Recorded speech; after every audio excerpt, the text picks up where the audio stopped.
Look through the lens with artist Lothar Osterberg. Chat with filmmaker Spencer Sherry about his upcoming short film, The Monkey. And catch a performance with Steve Canlon. It's all ahead on this episode of AHA, A House for Arts. Funding for AHA has been provided by your contribution and by contributions to the WMHT Venture Fund. Contributors include the Leo Cox Beach Philanthropic Foundation, Chet and Karen Alpelka, Robert and Doris Fisher-Melsardi, and the Robeson Family Foundation. At M&T Bank, we understand that the vitality of our communities is crucial to our continued success. That's why we take an active role in our community. M&T Bank is pleased to support WMHT programming that highlights the arts, and we invite you to do the same.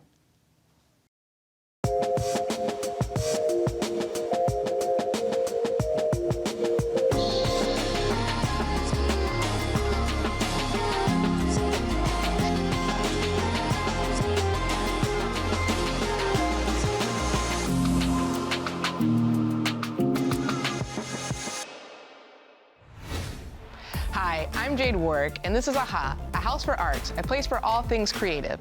Here's Matt with today's Phil segment. I'm in Red Hook, New York at the studio of Lothar Osterberg to learn more about the intricate process of photogravure and to learn more about how Lothar uses it in his work. But first, I need to find where he is. No way. That is awesome. You are inside the Tower of Babel. Hello, nice to meet you. Nice to meet you.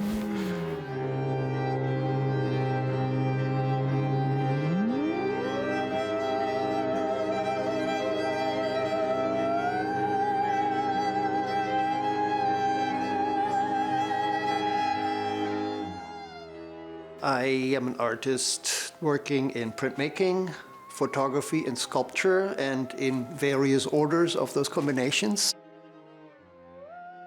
I never loved photography in art school because it always looked to me like it was just surface. And the surface just didn't interest me. And I loved the ink of printmaking. I loved paint. I loved the tactility of making art. And when I first learned photogravure, photography suddenly had that tactile quality for me. And I just suddenly fell in love. So, I have a plate here. Photogravure is a 19th century photographic printmaking process that etches a continuous tone image into a copper plate and then is inked up and printed like in regular etching onto rag paper, where you have a very deep, rich black in the shadows and very shallow, very light, transparent ink layers in the highlights and the mid-tones. So it's a really rich, beautiful, old printmaking process that very few people are doing.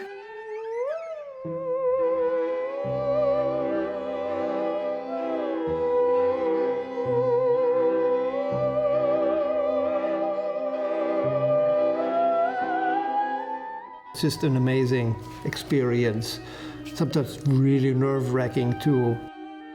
But it looks good to me.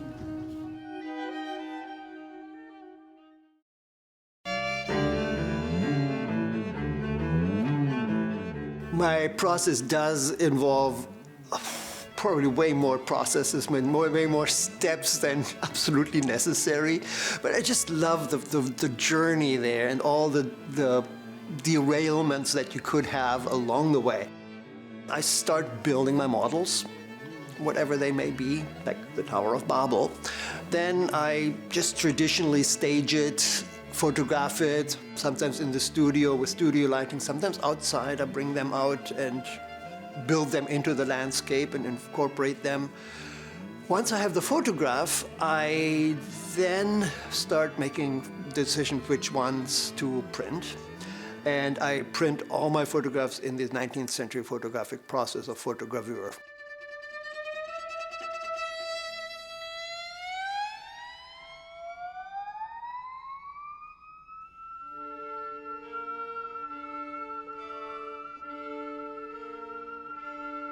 So I build my models basically of anything that sort of comes to mind and anything that kind of inspires me.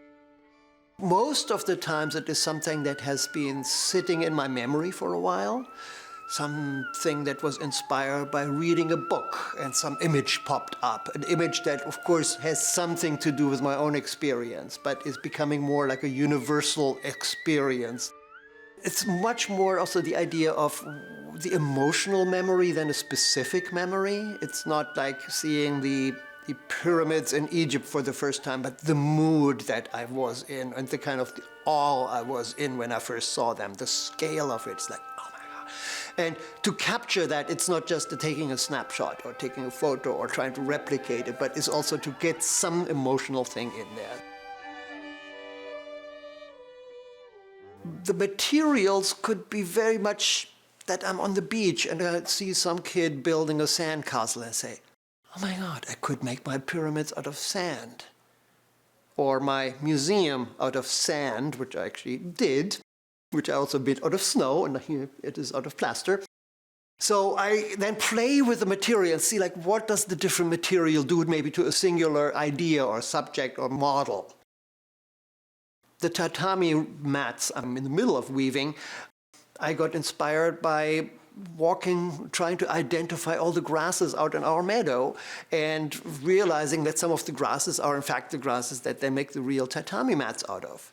And then I found a smaller version of the same family of grasses that works in the scale I wanted to work in. And I've kind of built my own loom for those, kind of figured out how to weave it in the scale I needed them. So it's also for me the process of learning how is something even done. So, and even if it becomes a little weird and not off, it's actually, it's good. It's good for what I want. If you build a model that is perfect, it looks like a model. Once it gets worn, then there is life in the piece. And in our world around us, and the awe is because those pyramids have been eroded and kind of are no longer at the original glory. When I said earlier my final product was a photograph or a photogravure, that actually has been changing too.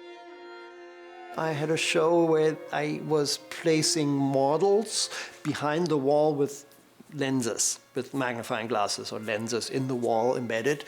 With the lens, it looked like you looked through the viewer of a camera, except when you move around, it's actually, you see it's 3D.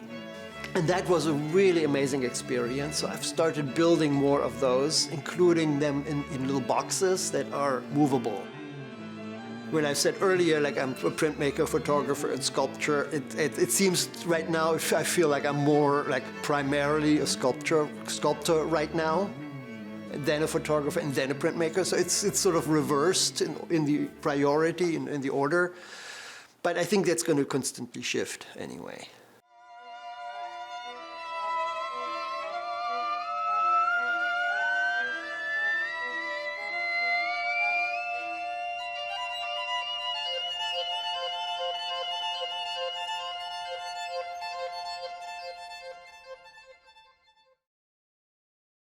Spencer Sherry is a filmmaker based in Albany, New York.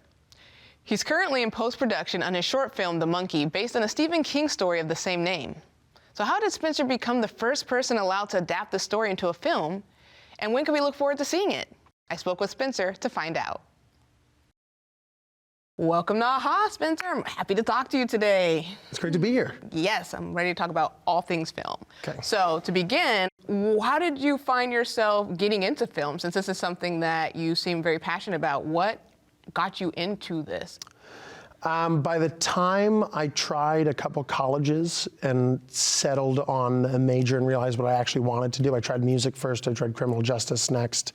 So it took a couple years out of high school to figure out that I could and wanted to pursue film. I was going to school at UAlbany, trying to pick up some classes and use their equipment, and then a assistant director / producer that had come up to do a Q&A because he had gone there years ago, met me, and I kind of berated him after his lecture and said, I want to do what you do.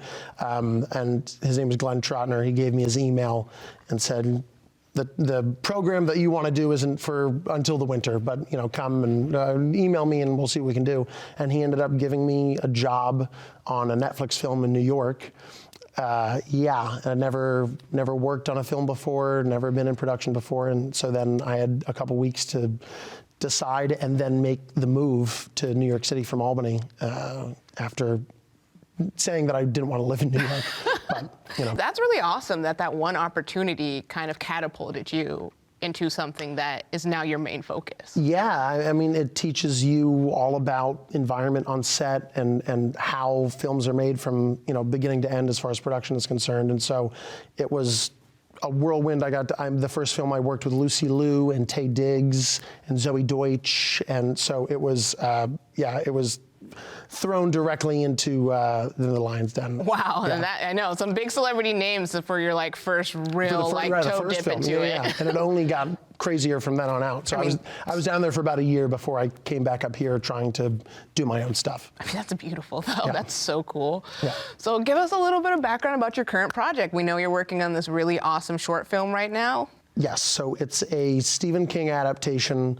For many years, he has a program where he lets young filmmakers and college kids adapt some of his short stories.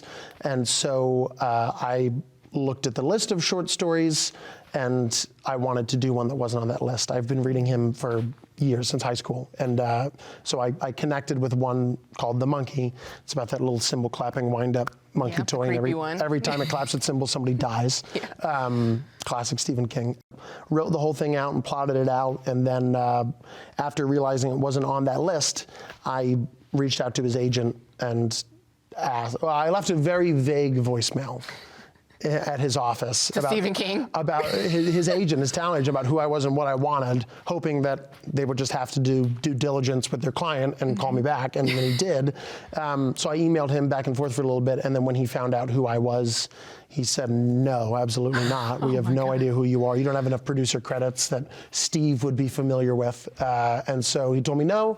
He said, check the list and do one of those. And then I emailed him back humbly and said, I thought this was on the list. I don't actually have the money for an option, a commercial option for your work. Like, I just want to do it because I love the story. And the next day, there was a contract in my inbox for a non-commercial, non-exclusive contract for this story. And I will be the first person to do this. That is so cool. Yeah. And really awesome of them to hand the torch over, to let you just recreate the story of his. The program, I think, is born of Stephen King trying to help people and trying to give young filmmakers an opportunity to create something that his name can be attached to. And you can't profit from it, of course, but it's a altruistic gesture, I think, in general. I love that. So what are some themes of The Monkey? Without giving us a little bit too much, because you don't want to spoil it for the audience, but what are you, in your opinion, what's the theme and story of The Monkey? So the original story was written in the 80s, so the present takes place in the 80s. And it's about a father and his young sons, and they're cleaning out their aunt's attic, and they find this monkey, and the father freaks out because when he was a kid, and it flashes back to the 50s when he was a kid, he found it in his attic, and every time he turned the key and it clapped its cymbals, somebody around him would die, whether it's his babysitter or his uncle or his dog, or in horrific, gruesome, traumatizing ways for a child. So I have modernized that for my adaptation, so I've kind of shifted that up a generation, the timeline. So technically, I've kind of written a sequel. One of those kids is now older. The father, the protagonist of the story, is in the hospital. He just suffered a heart attack, and the son is trying to get his brother to make amends with his father because of his health conditions, just in case. So there were a lot of really great themes in the original story, where the father is wrestling with loving one of his children more and having a favorite. And so there's a lot of human drama and emotion in there that I wanted to bring into mine. And so I've kind of continued those themes. The son is now about to be a father. His wife is 9 months pregnant. He's not really sure if he's ready as a result of the trauma as a kid and watching his relationship with his father and his brother deteriorate. So there is kind of a generational trauma aspect to it, and then watching your parents and how they make mistakes, and not wanting to repeat those mistakes. And it's the consequences of, watching your parents become and be people, and what impact that has on you as a child. All because that crazy monkey. All because of that crazy monkey. And that's what's great about Stephen King, is the foundation of his stories are human drama and emotion, and then he uses a horror device to push that story forward and to make those characters change and adapt. That's how he hooks us. Yeah. So, with this being more of a smaller production, how do you handle tackling those horror elements and making it? Because Stephen King's known for making some pretty spooky stuff. So, how have you been able to build the tension within this film with more of a limited, smaller production? Sure. Well, that was part of the motivation to do this story. When I read it, I knew that that it was feasible. A lot of the stories on that list that he lets people do are either, not the top tier Stephen King narratives, or they're just very, very hard to adapt for that reason. So when I read the story, I was trying to write to shoot, which is, I think, what a lot of independent filmmakers gets away from them sometimes. Well, they'll write these crazy, big, sprawling, action, sci-fi, whatever, and it's like, oh, well, how are you going to do that with no money or a very limited budget? And so I read the story. It's just a toy monkey, and my adaptation let me have some liberties with what it does and how it affects the environment and what types of horror we're dealing with. So there are, I try to do as many practical effects as possible. I don't want to give too much away, but there's a little bit of body horror. There's a little bit of Sam Raimi, Evil Dead looking fun stuff. Yeah, he was a huge influence, and so most of the challenge of this movie was writing a story that had compelling characters that you could relate to and get behind emotionally. That way, while we're building this tension with the monkey device, which is the inevitable, is kind of how I've transformed this symbolically, is that the monkey and its clapping and death, it is signaling the inevitable. And even in the original story, it was unclear whether or not the monkey was a harbinger of the bad things or it was causing the bad things. So I'm trying to play into those themes to create that tension where I don't need. So it's a lot of drama, on the edge of your seat kind of vibe. Hopefully. I hope, yeah, that's the goal. This is a random question, but how many of those monkeys, will we actually see the toy monkey? Mm-hmm. Oh, yeah. And how many props of those monkeys do you have? I ended up getting 3. Okay. There's one that's 80s monkey, which is I found a really nice, clean, well-preserved, nice dark fur, clean-cut costume that I used for all of the flashbacks. And then I have one that's a little bit more beat up, that for all intents and purposes I'm calling Zombie Monkey, because this is 30 years in the future. It's got a hole in the head, everything, the eyes are a little glazed over, and it's a little rattier. And then there's another monkey that is something totally different and more horrific that I'm not even going to classify on camera. Oh my God. Yeah, so we used 3 of them at the end of the day, and 2 of them went to donors from our Indiegogo campaign that donated the amount of money to get one, and then I've got one in my I've got Zombie Monkey. Oh my God, that's amazing. I'm super excited to see this now. Where can people see the movie, and how do we see the movie? Ooh, that's an interesting question. So tomorrow I am meeting with my post-production team to go over the rough cut that I've done in the assembly. I've edited it myself, or at least the broad strokes, and then music has to come and sound. I am waiting until the whole thing is complete in my hands before I announce any sort of release date or premiere. It will be screening locally. It will be screening for free because I cannot profit off of this movie in any way. So it's benefit to everyone that wants to come. They don't have to pay for it. So I want to put it in local theaters, and anyone in the region that's willing to work with those parameters of, you're going to have to make your money off the bar and the food. We can't charge admission.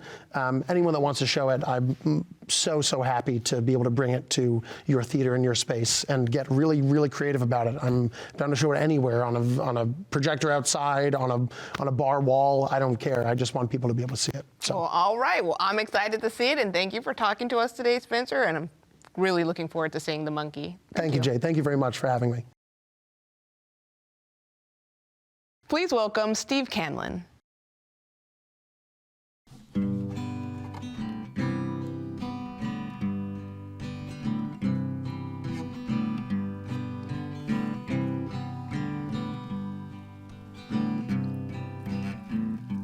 I watch the moths fly by my head.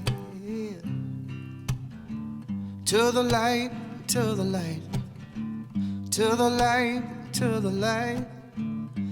I watch the moths and I wonder why.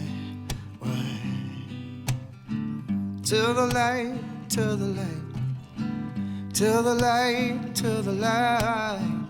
Is it any wonder you and I seek the light with blind desire? Fill our wings and learn to fly. Lose ourselves and find the fire. Oh, ooh, whoa, whoa, whoa, whoa. Ooh.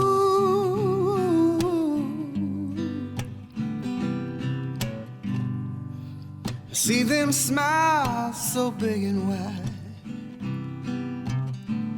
In the dark, in the dark, in the dark, in the dark. See them smile and I wonder why. In the dark, in the dark, in the dark, in the dark.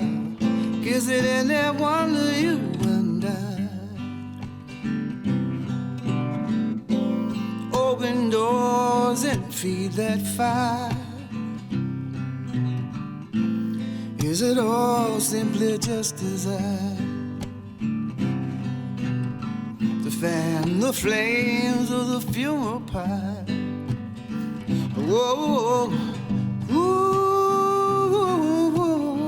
whoa, whoa, whoa, ooh, all right. I watch the trains go rushing by. Through the night, through the night, through the night, through the night. The tracks they run for miles and miles.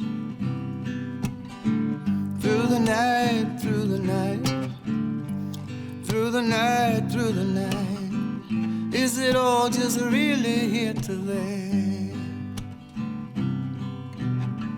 So willfully we pay that fare.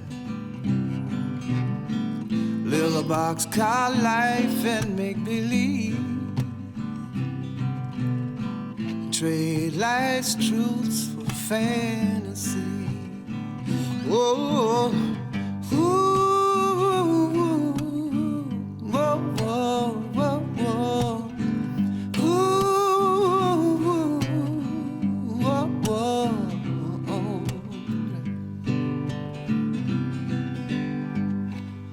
I watch the moths fly by my head. To the light, to the light, to the light, to the light, to the light, to the light.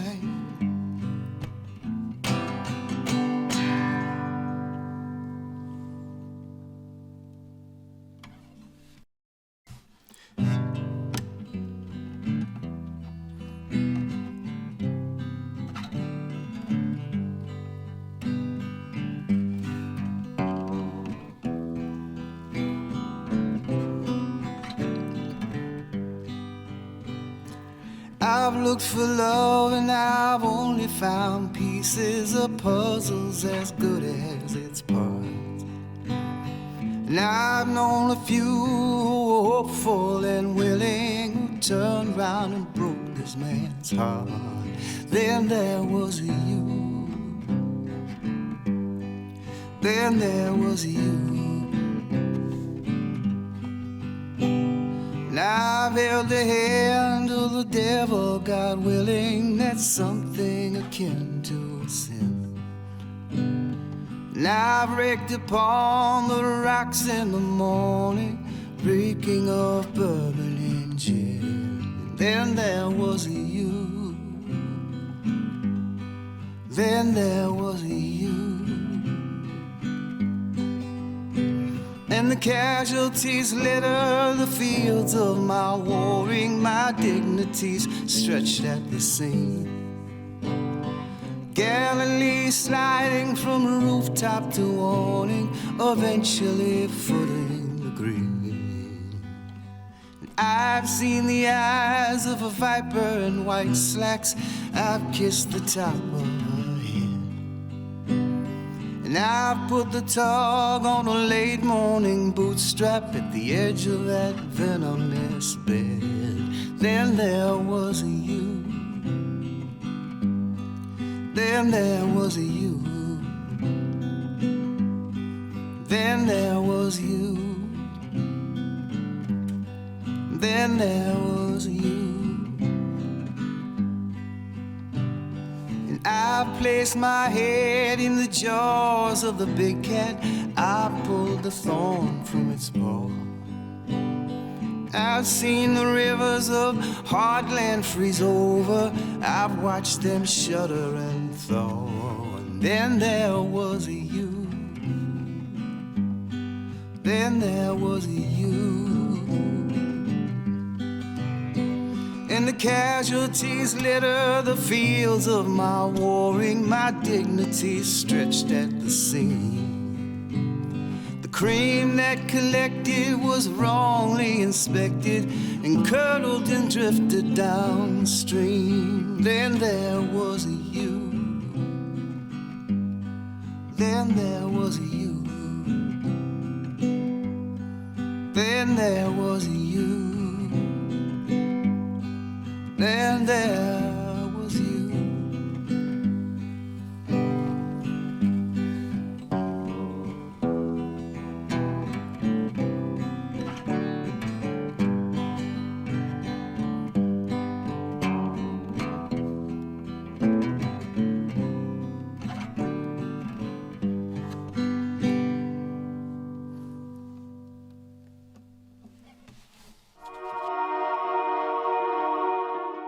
Thanks for joining us. For more arts, visit wmht.org/aha. And be sure to connect with us on social. I'm Jade Warwick, and thanks for watching.